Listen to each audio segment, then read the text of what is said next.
Good morning, dear students. Welcome to this online lecture. In today's lecture, we are going to study one another concept of our syllabus. In this lecture, we will study the concept of economic order quantity. We will study what is the meaning of economic order quantity and how the economic order quantity is calculated. In the previous topic, we have studied that the basic objective of cost accounting is to control the cost. Okay, there are number of objectives of cost accounting, but out of these objectives, one main objective of cost accounting is to control the cost, because each and every business is started for earning maximum profit, and for earning maximum amount of profit the business has to control on its cost, on its expenses. कोणत्याही बिझनेसला जास्तीत जास्त नफा मिळवण्यासाठी त्यांना त्यांचे जे सर्व खर्च आहेत त्या खर्चावरती नियंत्रण ठेवावं लागतं. So to control the cost is the main objective of cost accounting. त्यामुळे कॉस्ट अकाउंटिंगचं खर्च कंट्रोलमध्ये ठेवणं हे कॉस्ट अकाउंटिंगचं एक मुख्य उद्देश आहे.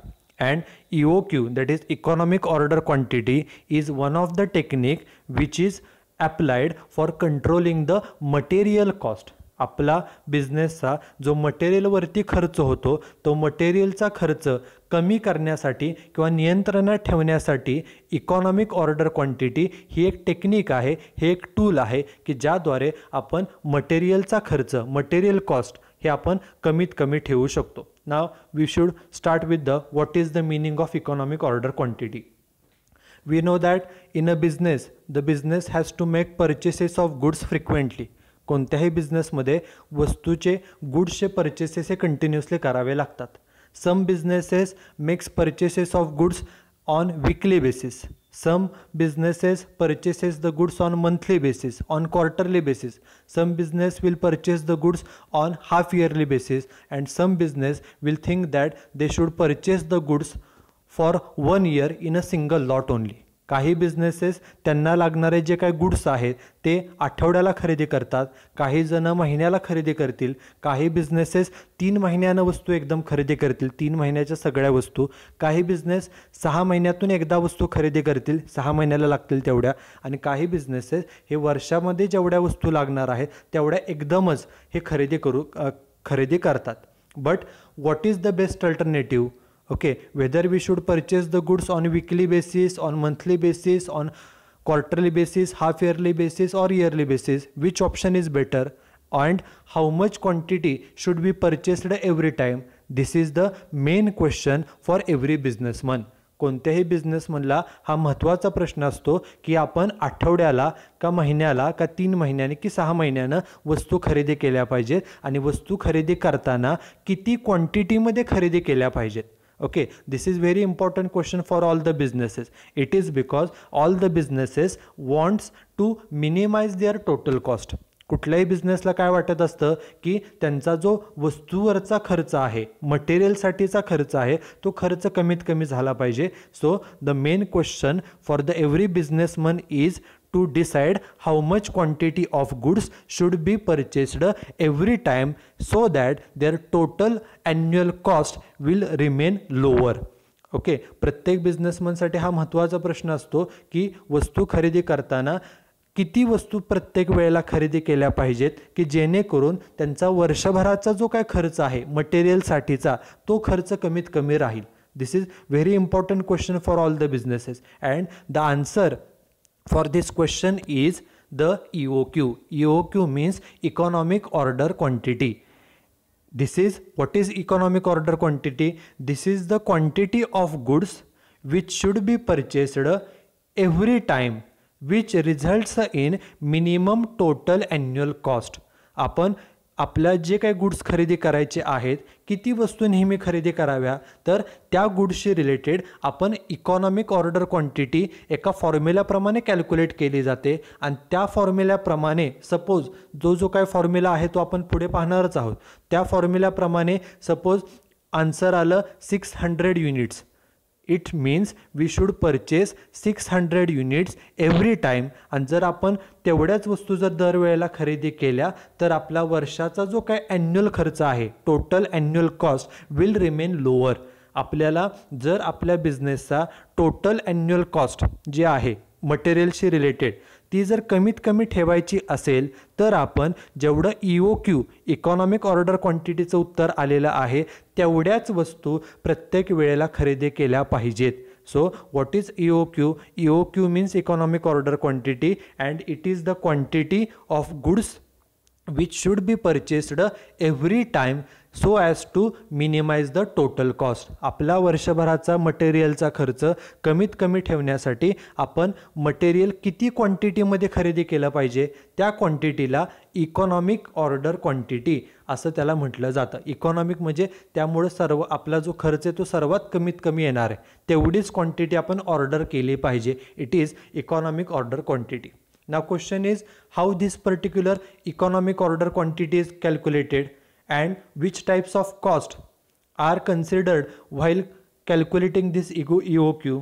While calculating this EOQ, two types of costs, namely ordering cost and carrying cost are considered. ज्या वेळेला आपण EOQ economic order quantity calculate करणार आहोत त्यावेळेला दोन प्रकारचे खर्च, एक म्हणजे ऑर्डरिंग कॉस्ट आणि दुसरा म्हणजे कॅरिंग कॉस्ट याचा विचार केला जातो. So first what is ordering cost? Ordering cost means cost incurred for placing an order for purchase of goods. वस्तू खरेदी करण्यासाठी आपल्याला वस्तूची ऑर्डर द्यावी लागते. ते ऑर्डर देण्यासाठीचा जो काय खर्च आहे it is called as a ordering cost. आणि त्या ऑर्डरिंग कॉस्टमध्ये काय काय येतात, कोणकोणते खर्च येतात तर for example clerical cost for preparing a purchase order. Okay, जो क्लार्क आहे त्याला परचेस ऑर्डर तयार करण्यासाठी काही वेळ खर्च करावा लागतो. ती जवळपास त्याला एखादा दिवस अर्धा दिवस त्याच्यावर काम करावं लागतं आणि मग ते परचेस ऑर्डर तो तयार करतो, त्याच्यासाठी येणारा खर्च. Second is processing cost of purchase order. मग ते जे काय ऑर्डर आहे त्याचं वेगवेगळ्या ठिकाणावरून प्रोसेसिंग केलं जातं, त्याचं इन्स्पेक्शन केलं जातं. जे क्लार्कच्यापेक्षा वरती सिनियर्स असतील कंपनीमध्ये त्यांच्याकडून त्याची तपासणी केली जाते. सो त्यांना काही वेळ खर्च करावा लागतो. It is inspection cost. Plus हे सर्व लोक जे एम्प्लॉईज आहेत जे ऑर्डर देण्यासाठी आहेत किंवा जे रिलेटेड आहे त्यांना त्यासाठी काही टाईम स्पेंड करावा लागतो. सो सॅलरीवरती काही खर्च होतो. Stationery. Okay, the purchase order has to be prepared in number of copies, 3, 4, 5 copies. So stationery is also incurred for preparing, for giving an order. Postage and telegram. Okay, the purchase order has to be sent to the supplier, so certain expenses are also incurred on for postage and telegram. Telephone expenses. Okay, before sending the order and after sending the purchase order you have to contact to that particular supplier on telephone, so certain expenses are also incurred on for telephone expenses. These expenses are included in the ordering cost. Upon business मध्ये while purchasing the goods we have to place an order, we have to place a purchase order with certain supplier, and for placing an order these different types of expenses are incurred. This is ordering cost. Now the second type of a cost is carrying cost. This is very important. The word carrying cost is important because carrying cost means storage cost. Okay, store करण्याचा खर्च. After purchasing the goods has to be stored in the godown. Okay, and for storing the goods in a good condition. आपण खरेदी केलेल्या वस्तू आपल्याला गोडाऊनमध्ये साठवाव्या लागतात. त्या वस्तू आपण चांगल्या कंडिशनमध्ये ठेवण्यासाठी we have to incur certain expenses and these expenses for which are incurred for storing the goods. वस्तू साठवण्यासाठी जे खर्च होतात त्याला स्टोरिंग कॉस्ट म्हणजेच त्याला कॅरिंग कॉस्ट असं म्हटलं जातं. आणि त्याच्यामध्ये कोणकोणते खर्च येतात तर for example cost of storage and maintenance, वस्तू साठवण्यासाठी येणारे खर्च. Second, rent, insurance, heating, refrigeration, lighting etcetera. Okay, suppose वस्तू जर जास्त असतील तर आपल्याला एखादा गोडाऊन रेंटवर घ्यावं लागेल, एखादी रूम रेंटवर घ्यावी लागेल, मग रेंटचा खर्च. त्या वस्तूचा इन्शुरन्स काढावा लागतो, सो इन्शुरन्सचा खर्च.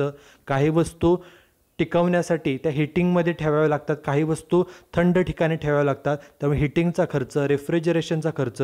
वस्तू जर जास्त असतील तर त्या गोडाऊनमध्ये जादा एम्प्लॉईज अपॉइंट करावे लागतात, so salary of godown personnel.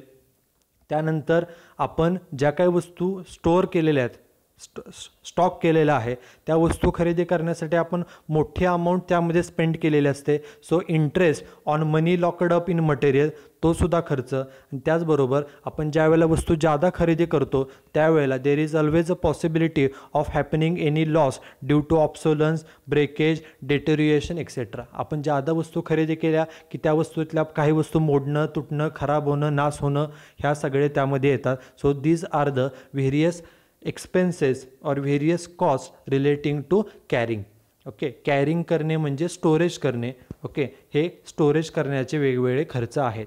Okay, now we will see how the economic order quantity is calculated. Before looking at the formula for calculating economic order quantity, we know that some of the businesses will say that instead of calculating this economic order quantity we should purchase the goods only in one time. Okay, आपल्याला जेवढ्या वस्तू वर्षभराच्या लागणार आहेत त्या सगळ्या वस्तू एकदमच खरेदी करा वर्षभराच्या, पुन्हा पुन्हा ऑर्डर द्यायची गरज पडणार नाही. Okay, there will not be any need for placing other orders. Okay, in one order we will purchase all the goods which will be required for a year. वर्षभरासाठी जेवढ्या वस्तू लागणार आहेत तेवढ्या सगळ्या वस्तू आपण एकदम खरेदी करू. But if a business do so, जर एखाद्या बिझनेसनं असं केलं तर ऑर्डर एकदाच द्यावी लागेल. So ordering cost will be low, but as they have purchased goods in higher quantity for a year, वर्षभराच्या सगळ्या वस्तू एकदम खरेदी केल्यामुळे their storage cost, their carrying cost will be very high. त्यांचा स्टोरेजचा जो खर्च आहे तो एकदम जास्त होणार आहे. Okay, some other businesses will say that instead of purchasing the goods for a year we should purchase the goods on daily basis. आपण रोज जेवढ्या वस्तू लागणार आहेत तेवढ्याच वस्तू रोज रोज खरेदी करायच्या. ओके, ह्याचा बेनिफिट काय, डेलीच्या आपण वस्तू खरेदी केल्यामुळं स्टोरेजचा खर्च एकदम मिनिमम येईल. The storage cost will be very minimum, but for purchasing the goods for every day we have to prepare purchase order every day. आपल्याला ऑर्डरिंग कॉस्ट, परचेस ऑर्डर दर दिवशी करावी लागेल, डेली तयार करावी लागेल, म्हणजे ऑर्डरिंगचा खर्चसुद्धा वाढेल. So these 2 points are not practically possible. Therefore the business should purchase the goods as per the EOQ. EOQचं जेवढा आन्सर आलेला आहे, EOQ जेवढा आहे तेवढीच quantity the business should purchase the goods as per EOQ, because this quantity will result in the minimum of total cost. जर आपण EOQचे जेवढा आन्सर आहे तेवढीच क्वांटिटी जर परचेस केली तर आपली जी टोटल ॲन्युअल कॉस्ट आहे ती total annual cost it will be minimum. Now see the formula for calculating the EOQ. How EOQ is calculated? The formula is very simple. EOQ is equal to under root 2AO upon C. Formula एकदम simple है. Within a minute, okay, within a minute you can calculate the EOQ. Formula is 2AO upon C, where A is equal to annual consumption. ए म्हणजे काय, ए म्हणजे annual consumption. आपल्याला annually वर्षभरात किती वस्तू लागतात it is given in the example. आपल्याला ते एक्झाम्पलमध्ये दिलेलं असतं. ए म्हणजे ॲन्युअल कन्झम्पशन, वर्षभरात आपल्याला किती वस्तू लागतात. O is equal to ordering cost per order. आपल्याला एक ऑर्डर देण्यासाठी किती खर्च येतो, एक ऑर्डरसाठी एक ऑर्डर द्यायला किती खर्च, it is also given in the example. ते सुद्धा एक्झाम्पलमध्ये दिलेलं असतं. महत्त्वाचं काय, ordering cost while calculating the EOQ, ordering cost should be ordering cost per order. एका ऑर्डरसाठी किती खर्च हा आपण कन्सिडर करायचे. And lastly C is equal to carrying cost per unit per annum. This is very important. Last 3-4 words, carrying cost per unit per annum. Per unit म्हणजे एक वस्तू, पर ॲनम म्हणजे वर्षभर. एक वस्तू एक वर्षभर स्टोर करण्यासाठी, कॅरी करण्यासाठी, कॅरिंग म्हणजे स्टोरेज, स्टोर करण्यासाठी आपल्याला किती खर्च येतो. पर युनिट पर ॲनम म्हणजे पर युनिट म्हणजे एक वस्तू आणि पर ॲनम म्हणजे वर्षभर. एक वस्तू आपल्याला एक वर्ष साठवण्यासाठी किती खर्च येतो, it is carrying cost. It is also given in the example. Formula is very simple. EOQ is equal to under root 2AO upon C. Now we will see the examples. This is example number 1. Find out the EOQ. Information given is annual consumption 6000 units. Annual consumption म्हणजे A 6000 वस्तू. Cost of placing and receiving one order एक order देण्यासाठीचा खर्च म्हणजे त्याला आपण ordering cost म्हणतो. एका ऑर्डरसाठी किती खर्च येतो? 60 रुपये. Third, cost of material per unit. आपल्याला मटेरियल जे लागतं त्या एका मटेरियलची पर युनिटची कॉस्ट, एक वस्तू किती रुपयाची आहे? 20 रुपयाची आहे. This is material cost per unit. एक वस्तू 20 रुपयाची. And lastly annual carrying cost of 1 unit. Annual म्हणजे वार्षिक, कॅरिंग कॉस्ट म्हणजे स्टोरेज कॉस्ट. 1 युनिट, एक वस्तू ॲन्युअली, एक वस्तू वर्षभर साठवण्याचा खर्च किती? एका वस्तूचा साठवण्याचा खर्च म्हणजे कॅरिंग कॉस्ट, तो किती दिला आहे? तर 10% ऑफ इन्व्हेंटरी व्हॅल्यू, 10% इन्व्हेंटरी व्हॅल्यूच्या. आता इन्व्हेंटरी व्हॅल्यू, इन्व्हेंटरी म्हणजे गुड्स. एका वस्तूची, एक वस्तू किती रुपयाची आहे बघा, आपल्या तिसऱ्या लाईनला दिले cost of material per unit. एक वस्तू आहे 20 रुपयाची, बरोबर.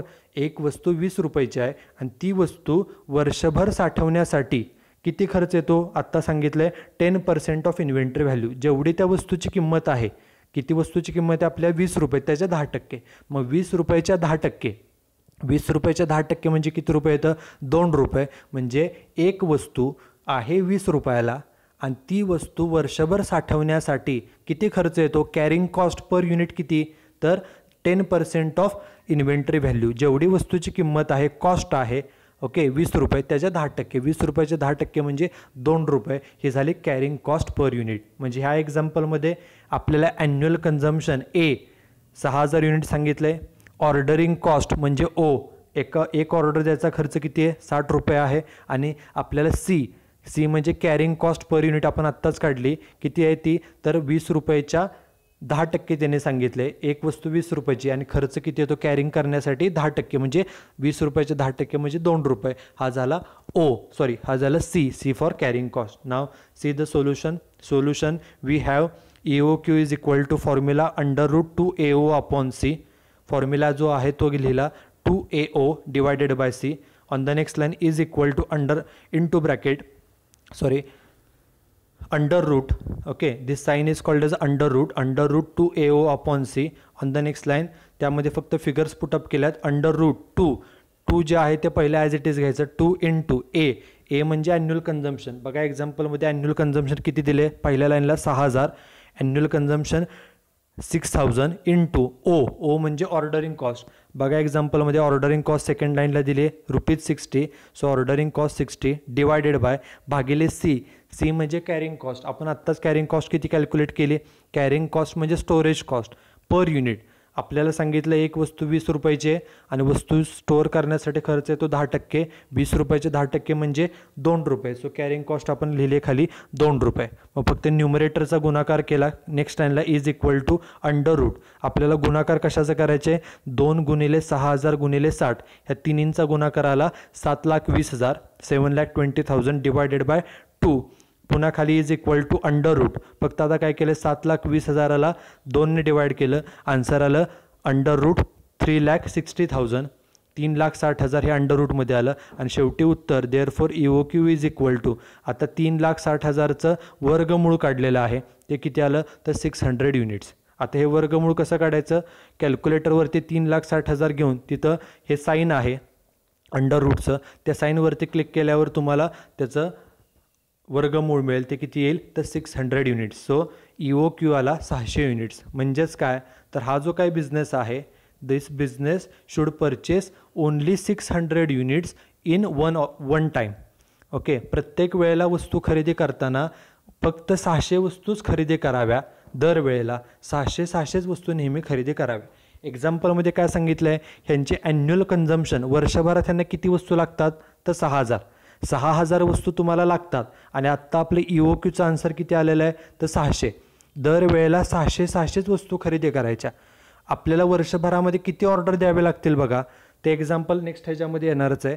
दरवेळेला 600 वस्तू जर खरेदी केल्या, वर्षभरात आपल्याला 6,000 वस्तू लागणार आहे. त्यामुळं वर्षभरात किती ऑर्डर्स द्यावे लागतील? तर त्याचा सिम्पल फॉर्म्युला असतो, ॲन्युअल कन्झम्पशन आहे 6,000 डिवायडेड बाय आपले EOQचा आन्सर किती? 600. 6,000 युनिट्स आपली गरज आहे भागिले EOQचा answer 600 is equal to 10 orders. आपल्याला वर्षभरामध्ये 10 वेळा ऑर्डर करावी लागेल. पण अशा प्रकारे जर आपण एवढीच क्वांटिटी परचेस केली प्रत्येक वेळी 600 युनिट, तर आपले जे काय टोटल ॲन्युअल कॉस्ट आहे, the total annual cost will remain the minimum. This is example number 1. Now this is example number 2. It is more or less similar, just additional we have calculated the number of orders. Read the example. Calculate EOQ and number of orders to be placed in a year.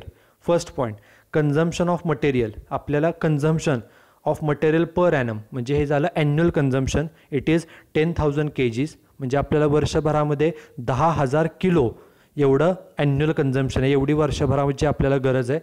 Annual consumption it is given in KGs. पाठीमागच्या एक्झाम्पलमध्ये consumption युनिट्समध्ये होतं, इथं केजीजमध्ये दिलं. It is annual consumption. Next, order placing cost per order म्हणजेच ordering cost. एक order द्यायला किती खर्च येतो, तर 50 रुपये एवढा खर्च येतो. It is O for ordering cost. Next, cost per K G of raw material. आपण जे हे रॉ मटेरियल खरेदी करणार आहे त्याची पर के जी कॉस्ट, एका किलोची किंमत किती आहे, एका किलोचा खर्च किती आहे, तर 2 रुपये. म्हणजे 1 किलो वस्तू जे आपण रॉ मटेरियल खरेदी करणार ते 2 रुपयाला आहे एका किलोची किंमत. ओके. आणि लास्टली स्टोरेज कॉस्ट. ह्या जे काय आपण रॉ मटेरियल खरेदी करणार आहे ते साठवण्यासाठी किती खर्च येतो, तर 8% ऑफ इन्व्हेंटरी व्हॅल्यू. आपल्याला स्टोरेज कॉस्ट म्हणजेच कॅरिंग कॉस्ट लागते. एक किलो वस्तू आहे 2 रुपयाच्या आणि 2 रुपयाच्या 8% जे काय अमाऊंट येईल ती झाली आपली कॅरिंग कॉस्ट. ओके. आपल्याला स्टोरेज कॉस्ट म्हणजेच कॅरिंग कॉस्ट लागते. Carrying cost per unit per annum म्हणजे एक वस्तू म्हणजे 1 किलो वस्तू जे काय आहे त्या 1 वर्षभर साठवण्यासाठी किती खर्च येईल, तर त्यांनी सांगितलं 1 किलो वस्तूचे कॉस्ट आहे 2 रुपये आणि साठवण्याचा खर्च आहे त्याच्या 8%. मग 2 रुपयेच्या 8% जे काय आपली अमाऊंट येईल ती झाली आपली carrying cost. Now see the solution. This is solution. We have EOQ is equal to formula under root 2AO upon C. This is the formula. On the next line फक्त त्यामध्ये फिगर्स पुटअप करा. Under root 2 into A for annual consumption. बघा annual consumption किती आहे, 10,000 kg. ते तिथे लिहिलं 2 into 10,000 into O for ordering cost. Ordering cost बघा किती दिली आहे, 50 रुपये. ती इथे घेतली ऑर्डरिंग कॉस्ट 50 डिवायडेड बाय. आता C डिवाइड करायचे Cनं. C for carrying cost. Carrying cost किती येणार आहे, तर एक वस्तू आहे 1 किलो वस्तूची कॉस्ट आहे 2 रुपये आणि त्याच्या 8% खर्च सांगितला आहे म्हणून डिवायडेड बाय 2 इंटू 8%. 2 रुपयाच्या 8%. नेक्स्ट लाईनला is equal to under root. आता आपण जे न्यूमरेटरला 3 गुणाकार दिले तो गुणाकार केला कशाचा, 2 गुणिले 10,000 गुणिले 50 ह्या तिन्हीचा गुणाकाराला 10 लाख, 10 लाख एवढा गुणाकार आला वरच्या तिन्हीचा डिवायडेड बाय. आपल्याला डिवाइड कशाने करायचे, 2 इंटू 8%. 2च्या 8%. कॅल्क्युलेटरवरती कॅल्क्युलेशन करा. 2 गुणिले 8% ते येतं 0.16. So divided by 0.16. On the next line under root. आता फक्त आपल्याला काय करायचे, न्यूमरेटरला 10 लाख आलेत भागिले 0.16. कॅल्क्युलेटरवरती जर केलं 10 लाख भागिले 0.16 तर आन्सर येतं 62,50,000. आन्सर येईल अंडर रूट 62,50,000. आणि लास्ट त्याचा आन्सर फाइंड आउट केलं. Therefore EOQ is equal to 62,50,000 कॅल्क्युलेटरवरती घ्या आणि त्याचं वर्गमूळ काढा. तिथं जे साईन आहे ते कॅल्क्युलेटरवरती, तर तुमचा आन्सर येईल 2,500 kgs. इथं KG का मेन्शन केलं आहे, कारण एक्झाम्पलमध्ये जे काय ॲन्युअल कन्झम्पशन आहे ते KGमध्ये दिले म्हणून KG मेन्शन केलं. प्रिव्हियस एक्झाम्पलमध्ये ॲन्युअल कन्झम्पशन युनिट्समध्ये होतं म्हणून ते युनिट्समध्ये मेन्शन केलं. नॉर्मली EOQ हे युनिट्समध्येच असतं. Economic order quantity is always expressed in terms of units only. But here in this example it is given in kgs form, so the word kg is written over here. So answer किती आलं EOQचं आपलं 2,500 kg. याचा अर्थ प्रत्येक वेळेला while placing a order we should purchase only 2,500 kg every order. Okay. प्रत्येक वेळेला order देताना आपण फक्त 2,500 किलोचीच ऑर्डर दिली पाहिजे. फक्त 2,500 किलो दरवेळेला खरेदी करायची. ओके. आणि असं जर केलं तर जो काय आपला ॲन्युअल खर्च आहे मटेरियलचा, our total annual material cost will remain minimum. आपला जो काय वर्षभराचा मटेरियल संदर्भातला खर्च आहे तो सर्वात कमीत कमी राहू शकतो जर आपण एवढीच क्वांटिटी दरवेळेला ऑर्डर केली तर. This is EOQ. EOQचा आन्सर किती आला, 2,500 kg. This is first part. Now we have to find out how many orders we have to place in a year. आपल्याला एक्झाम्पलमध्ये काय सांगितलं बघा, वर्षभराची गरज किती आहे 10,000 kg. आपल्याला वर्षभरात 10,000 kg एवढं रॉ मटेरियल लागतं आणि आपण आत्ता फाइंड आउट केलं की आपण दरवेळेला ऑर्डर किती वस्तूंची करणार आहे, किती kgची 2,500. मग 10,000 वस्तू लागतात आपल्याला वर्षभरात, 10,000 किलो. आपण प्रत्येक वेळेला 2,500 kgची ऑर्डर करणार, म्हणजे आपल्याला वर्षभरात ऑर्डर किती करावे लागतील 2,500ची 1, 2,500ची 2, 2,500ची 3 आणि 2,500ची 4. 10,000 होण्यासाठी मग त्यासाठी फॉर्म्युला आहे number of orders is equal to annual consumption जे आपलं 10,000 kg आहे डिवायडेड बाय EOQ जे आपलं 2,500. So is equal to 10,000 kg annual consumption divided by 2,500 kg हे EOQ is equal to 4 orders. वर्षभरामध्ये आपण फक्त 4 ऑर्डर करायच्या. पहिली ऑर्डर, दुसरी ऑर्डर, तिसरी ऑर्डर आणि चौथी ऑर्डर, 4 ऑर्डर करायच्या आणि प्रत्येक ऑर्डर किती क्वांटिटीची करायची 2,500 kg. Okay, so this is all about EOQ. In this lecture we have seen the meaning of EOQ. EOQ is nothing but a quantity of goods which should be purchased every time in order to maintain the total cost at its minimum. आपला जो काय total cost आहे total material cost ती minimum ठेवण्यासाठी आपण किती quantity purchase केली पाहिजे, that quantity is called as a economic order quantity. And economic order quantity is calculated by formula √2AO/C. A stands for annual consumption, O stands for ordering cost per order, and C stands for carrying cost per unit per annum. And also we have seen 2 examples on the calculation of EOQ. So that's it for today's lecture. Thank you.